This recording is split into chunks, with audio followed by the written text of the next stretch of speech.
kehidupan nyatanya seorang Epikuros itu jangan dibayangkan orang yang hura-hura. Jadi Epikuros ini bagi beberapa filosof dialah nanti yang mempelopori gaya hidup apa ya? Kalau barat itu namanya hippies. Jadi orang-orang yang menjauh dari keramaian terus menikmati hidup. Nanti jamaahnya banyak Epikuros ini. Jumlahnya sekitar 400-an zaman itu, kira-kira 400-an lebih. Membentang dari Mesir sampai ke Palestina. Jamaahnya banyak. Jadi awalnya dia beli rumah besar. Yang di rumah itu dibikin semacam sekolah, kampus, cuma tidak di dalam ruang, tapi outdoor. Makanya dikenal sekolah kebun atau sekolah taman. Bahasa Inggrisnya the garden school. Jadi sekolah taman.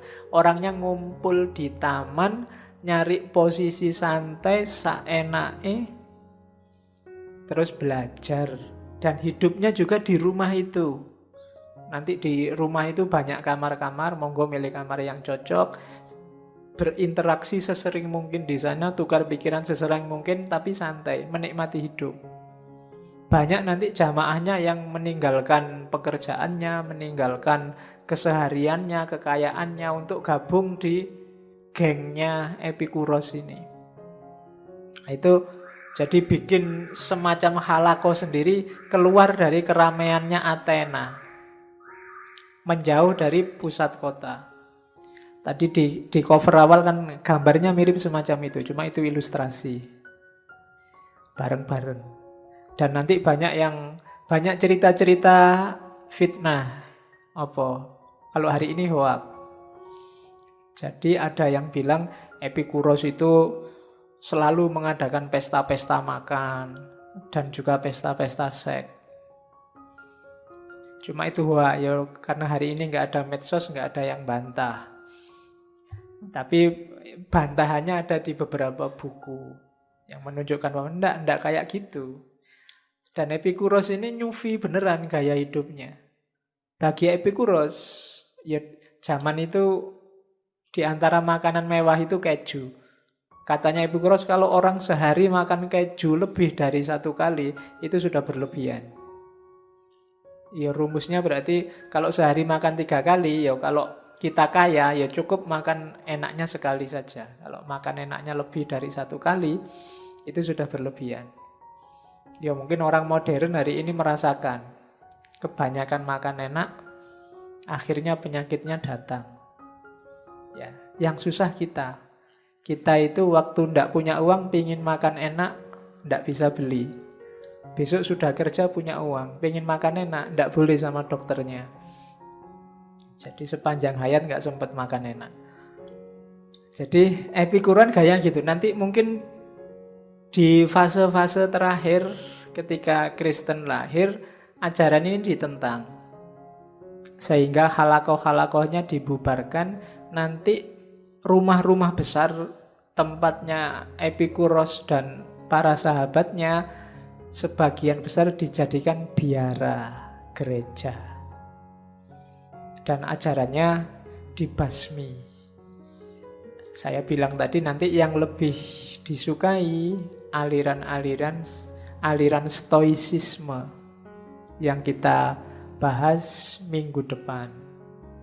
Ya kalau dari sisi tahunnya Epikuros ini 350 sebelum Masehi, jadi abad-abad ketiga sebelum Masehi. Jadi kehidupan nyatanya beliau ini seorang mistikus sebenarnya, sufi yang uzlah, menjauh dari dunia dan menikmati hidup. Ya menikmati hidup itu tidak berarti terus kaya raya senang-senang dengan hartanya. Tidak ada syarat harus kaya untuk bisa senang dan bahagia. Dan itulah yang dipraktekkan oleh Epikuros dan murid-muridnya. Maka kalau mau dikasih judul malam ini, tema kita adalah menikmati hidup. Dan Epikuros memang menyindir filsafat sebelumnya. Filsafat sebelumnya itu terlalu bikin sumpek, hidup yang simple. Rumusannya terlalu jelimet. Padahal hidup ini sangat sederhana. Dan kalau kita bisa memahami logika kesederhanaan ini, kita akan menemukan hidup yang nikmat, hidup yang nyaman. Segala keruwetan hidup kita itu karena cara hidup, cara mikir kita sendiri yang kita bikin ruwet. Ya kayak ngaji ini loh. Kadang-kadang kan pengajian-pengajian tertentu itu kalau mau ikut pengajian harus bikin seragam. Oh itu ya karena saya ngalami sendiri. Baru ikut pengajian suruh beli seragam. Ya bagus sih kelihatan seragam semua, nggak kayak ini, ada yang kaosan, ada yang nggak apa-apa sebenarnya, cuma nggak ada hubungannya sama kemampuan ngaji kan. Tapi kita sendiri yang bikin rumit, bikin aturan-aturan. Kalau di sekolahannya Epikuros tadi bebas. Kamu sambil lesehan juga ndak apa-apa, sambil tiduran juga ndak apa-apa, sambil nongkrong, bahkan tadi gambarnya ada yang duduk di atas meja juga ndak masalah. Yang penting saling terbuka, diskusi, saling senang. Bahkan nanti ada gambar yang nggak saya masukkan, ada yang gambar beberapa malah ndak pakai baju. Ya, kalau kamu ndak boleh ndak pakai baju. Oke, kasihan temennya. Ya. Jadi itu Epikuros. Terus, nah kenapa dia nyepi?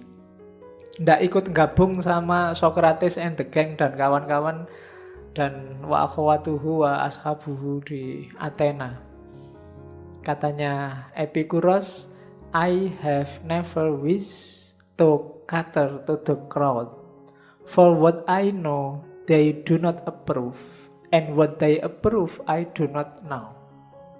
Katanya Epikuros, aku ndak pingin ikut-ikutan terjun, ikut-ikutan cater. Cater itu catering, kata dasarnya catering. Ikut melayani, menyuplai kebutuhan crowd, kebutuhan banyak orang. Bahasa Sunan Kalijogo, ikut-ikutan arus. Orang banyak. Sekarang trennya apa, yang jadi viral apa, terus kamu ikut di situ. Logikanya orang banyak itu katanya Epikuros, for what I know, they do not approve. Yang aku tahu biasanya mereka nggak setuju karena orang biasa itu nggak mau mikir dalam.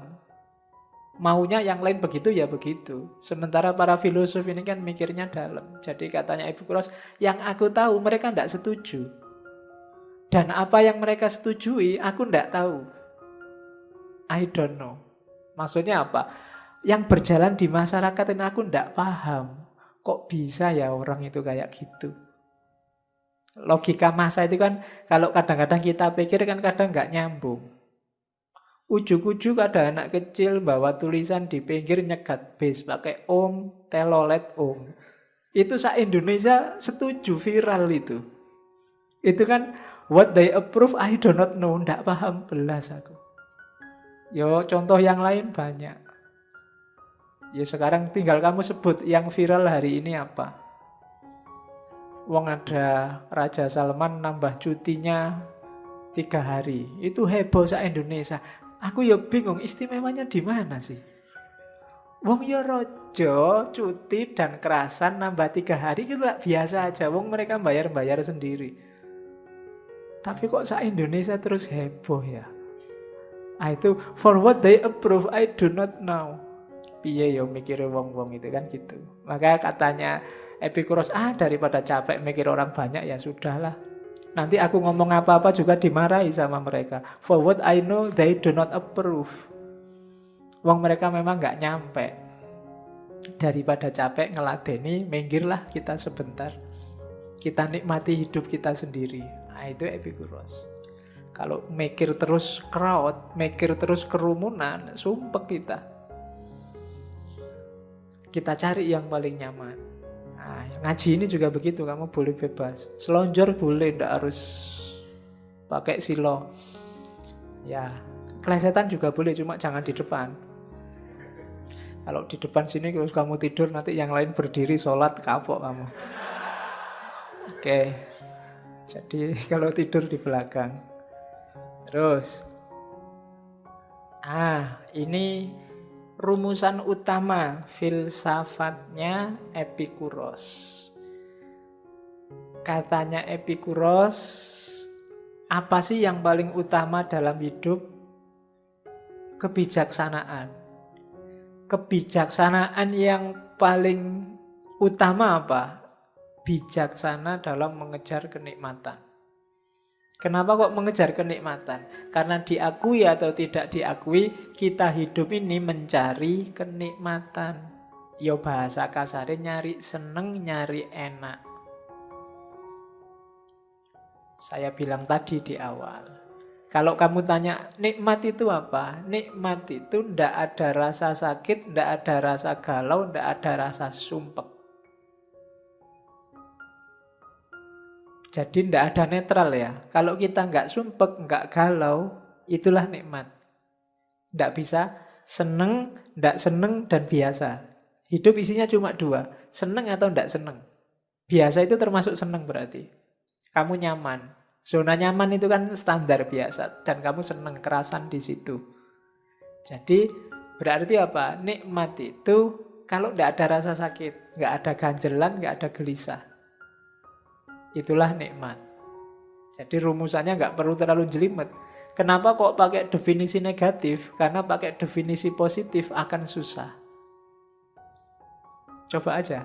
Nikmat itu Pak, kalau kita bisa ketawa. Wah, kayak tunggale. Banyak orang ketawa, malah ketawanya hasil dari stres. Itu kan tidak nikmat. Banyak orang senyum, tapi senyumnya bukan karena dia senang, tapi karena basa-basi.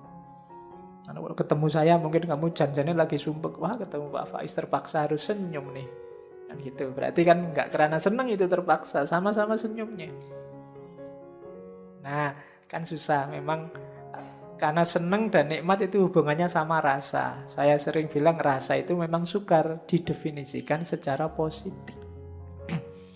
Jadi secara lurus. Mendefinisikannya apa? Secara negatif.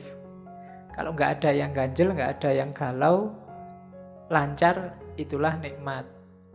Jadi keutamaan hidup itu kalau bijaksana, dan kebijaksanaan itu tidak usah ruwet-ruwet mikir macam-macam. Kebijaksanaan untuk menemukan, untuk ngopeni apa yang kita senangi. Jangan sampai kita salah milih. Maka butuh kebijaksanaan.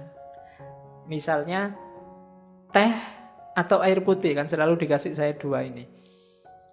Mana yang paling bikin aku seneng, itulah nanti yang tak ambil. Untuk bisa milih ini, bikin kebijaksanaan. Saya harus noleh sini apa noleh sana, kira-kira lebih nikmat mana. Itu kan milih mesti. Antara sana apa sini. Mungkin nikmat sana, cuma urusan yang lain saya harus lihat ke sini. Nah, itu maka saya, ya karena kalau ke sana nanti habis ngaji aku keenger. Jadi terpaksa harus banyak lihat sini. Tapi posisinya boleh diubah sekali-sekali, yang ibu-ibu di tengah. Yang laki-laki mbok ngalah gitu loh, kamu ke sana. Yang perempuan biar di sini. Oke, biar ngajinya lebih panjang. Oke, terus. Nah, kalau ada yang tanya, apa ndak rendah Pak hidup kok cuma nyari seneng? Ndak. Kenapa? Karena itu fitrah. Kamu ndak bisa nyalai fitrah. Orang hidup itu, ya Allah itu kan nyuruh kita ke muka bumi kan nggak terus dikai tugas, terus PR, terus kan ndak. Kita disuruh seneng. Bahkan PR dari Allah itu biar kita seneng.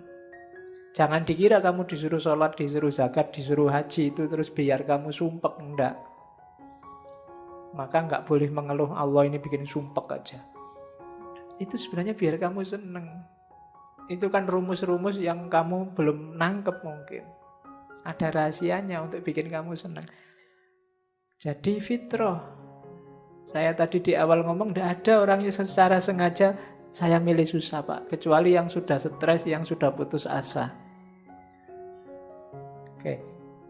Loh Pak, orang jatuh cinta kemarin kan ada Pak yang milih susah. Enggak. Orang jatuh cinta kamu anggap susah, itu kan kamu yang lihat. Yang ngalami merasa seneng. Kayak ibu sama anaknya. Ibu ini ketoknya soro banget, kasihan ya, pagi-pagi bangun, sembarang kali diurusi. Tapi dia bahagia dengan itu, senang dengan itu. Ya kayak ibumu kalau main ke kos-kosanmu itu loh. Kamu pinginnya kan sudah lah bu, tidur aja nggak usah. Tapi ibumu kan nggak mau, dia nyapu-nyapu lah, bersih-bersih lah. Loh, dia senang dengan itu, dia nggak menderita dengan itu. Dia senang. Jadi enggak, orang tetap secara fitrah milih yang menyenangkan untuk dirinya. Enggak ada orang yang secara sengaja milih susah. Maka konsep saya berkorban demi agama, tidak ada. Ketika orang ngomong saya berkorban, itu berarti yang bikin dia senang ya berkorban itu. Tidak ada orang yang secara sengaja milih susah. Kalau saya korban loh Pak, tapi saya berat sebenarnya ini, kamu tidak senang. Itu berarti, ya kalau agama kan tidak ikhlas namanya. Tidak ada nilainya. Yang bernilai itu kalau kamu mengejar yang membuat kamu senang. Jadi rumus pertama dari Epikuros, hidup ini awal dan akhirnya adalah kesenangan. Disitulah nanti sumber kebahagiaan. Nanti ada kalimat dari Epikuros, kenapa sih harus senang? Yang pertama fitrah tadi, yang kedua karena kita akan mati. Loh Pak, nanti kan di akhirat ada kesenangan lagi bagi yang percaya besok ada akhirat. Kalau Epikuros enggak. Katanya Epikuros ya seandainya ada kan yang di sana itu besok kesenangan akhirat. Sekarang carilah kesenangan dunia mumpung kamu hidup di dunia. Gitu loh. Loh Pak, besok di akhirat bisa toh Pak senang-senang kayak di dunia? Enggak bisa, alamnya beda.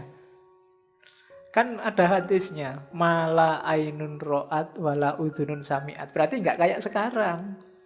Jangan mau ketipu. Berarti senangnya akhirat besok, bukan senangnya dunia pasti. Wong mala ainun ro'at wala udhunun sami'at kok. Jangan dibayangkan, Pak, besok di surga 72 bidadari, berarti di rumah saya ada punya istri 72, terus bebas ngapain aja. Bayanganmu ngono. Itu kesenangan dunia itu, bukan kesenangan akhirat. Kalau akhirat, tidak terbayangkan. Wong kamu belum ngerti. Mungkin kalau dianalogikan kayak dulu waktu kamu di kandungan ibumu, yang bikin kamu senang kan beda dengan di dunia sekarang ini. Kebahagiaanmu waktu di kandungan dengan sekarang hidup di alam dunia ini mungkin beda. Akhirat mungkin analoginya juga begitu. Kamu melihat, wah bayi itu ya, mau ya makan cuma hasil cernaan ibunya, menjijikkan sekali. Jadi kamu sekarang di dunia. Besok di akhirat mungkin gitu, begitu lihat dunia. Alah-alah orang dunia itu loh kok mau-maunya gitu. Bisa jadi begitu. Cuma memang jenis kesenangannya beda-beda. Maka katanya Epikuros, nikmati aja hidupmu di dunia sekarang. Kamu hidup sekali kok. Jadi kenapa sih Pak kok cari nikmat? Karena besok kita mati. Dan gak kembali lagi. Kecuali yang mati terus gak jadi. Kan ada orang yang mati suri terus gak jadi kembali lagi. Oke. Jadi karena besok kita mati, maka nikmatilah hidup di dunia ini.